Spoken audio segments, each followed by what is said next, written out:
4 სახელმწიფო კლინიკამ საერთაშორისო აკრედიტაცია მოიპოვა. თენგის ცერცვაძის სახელობის ინფექციური პათოლოგიის და შიდსის ცენტრს, ტუბერკულოზისა და ფილტვის დაავადებათა ეროვნულ ცენტრს, რუხისა და ბათუმის რესპუბლიკურ საავადმყოფოებს საერთაშორისო სტანდარტების დამადასტურებელი სერტიფიკატები გადაეცა. ჯანდაცვის მინისტრი აკრედიტაციის საერთაშორისო კომპანიის დირექტორს შეხვდა. მხარეებმა ჯანდაცვის სექტორში საერთაშორისო სტანდარტების მნიშვნელობაზე ისაუბრეს და ამ მიმართულებით საქართველოში არსებული ვითარება განიხილეს.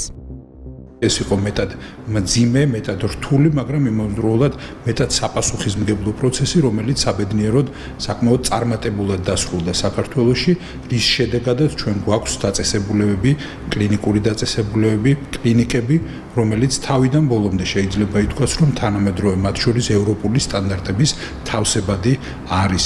ამ პროცესში იყო ჩართული პრაქტიკულად აქტიურად ყველა ის საერთაშორისო მააკრედიტებელი დაწესებულება, რომელიც გამოირჩევა ძალიან მაღალი სტანდარტების ქონით ამ თვალსაზრისით, რომელთა მიერ განსაზღვრული სტანდარტები არის პრაქტიკულად მეტყველი იმ თავითვე აპრიორი მეტყველია, ძალიან სერიოზული ხარისხის.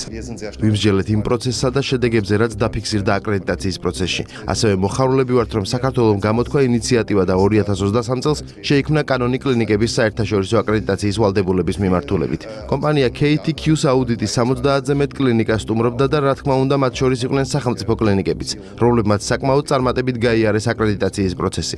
ვფიქრობთ, რომ ჩვენი შეფასებითა და ტრენინგებით საკმაოდ დიდი დახმარება გაუწიეთ კლინიკებს აკრედიტაციის პროცესში, რათა მათ უკეთ მოახერხონ მოსახლეობისთვის ხარისხიანი ჯანდაცვის სერვისების მიწოდება.